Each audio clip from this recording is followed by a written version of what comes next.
Georgia Hatfield of Fox Gallery partnered with the Gary Blind Social Center to teach the visually impaired how to paint, showing that sight is not required to have creative vision.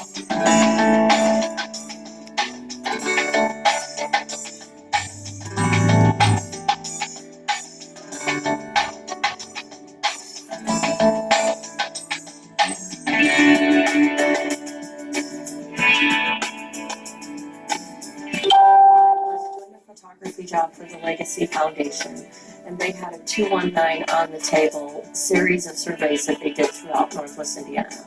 And one of those interviews took place here at the Blind Social Center. When I was here, I was moved and inspired by the patrons, by Mr. and Mrs. Blair, and the extraordinary work they do. Then the Legacy Foundation offered a grant opportunity. So the first thing that came to my mind was I wanted to come back to the center and see if there was an opportunity to make an impact here.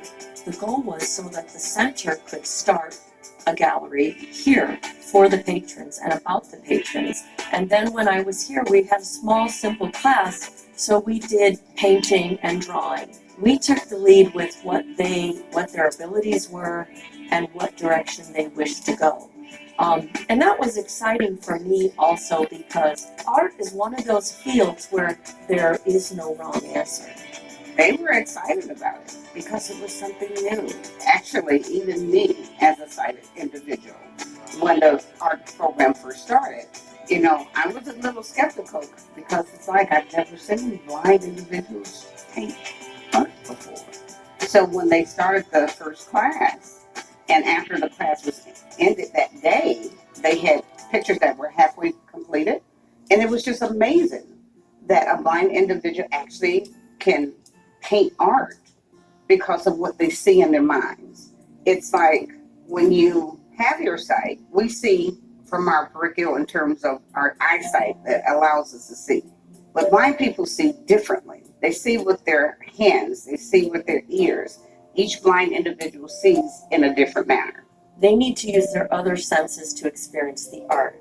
I was recently at the Art Institute in Chicago. Art is not something that you can walk up and touch. It created in my mind that this is something that the patrons and that all folks with disabilities, there are a lot of things that we as a society are kind of closing the door. Well, we as artists can create work that can look two-dimensional but is three-dimensional. I used a gesso medium and painted it with acrylic and used the bold fluorescent greens and orange, which the visually impaired can see. And that's why you see lime green and neon orange in the center, because neon orange and fluorescent green are the largest pigmentation colors on the color chart. Low vision to moderate vision, they can see color. And everything, when it was finished off, was sealed with a clear coat. Clear coat allows you to touch the piece, and the oils and any dirt on our hand does not damage the piece, so that it can be touched over and over and over again. Now, the patrons are empowered and enabled to grow and discover something that they didn't know was a possibility. And even though they're blind, they still want to do things as well as we as sighted people, something new. It's a challenge for them. Most sighted people don't understand the validity of that. No sight, and they can paint a picture. We have individuals that have sight that can't even paint a picture. Okay, you can even give them the subject to paint. They can't paint. For some reason they can't pick it up to paint that picture. But you have blind individuals that actually paint pictures. Life doesn't stop when you're blind.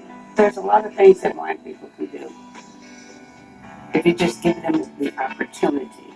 The 8 weeks that I taught, we want them to have that opportunity to keep growing as artists. I want the door to be open. I want the patrons to continue to express themselves in an artistic way. And I hope that this will open the door for that and create the dialogue that needs to be had. Visit Facebook to find out more about the gallery, George's work, and the Social Center's efforts to help the visually impaired. We want to hear from you. Let us know what you think about the show, or or send suggestions to art@lakeshorepublicmedia.org. Thank you for joining us for this week's episode of Eye on the Arts. As always, we encourage you to create, support, and celebrate the arts in your community. Eye on the Arts is made possible in part by South Shore Arts, the Indiana Arts Commission, the National Endowment for the Arts, a federal agency, and viewers like you. Thank you. Further support provided by the Legacy Foundation.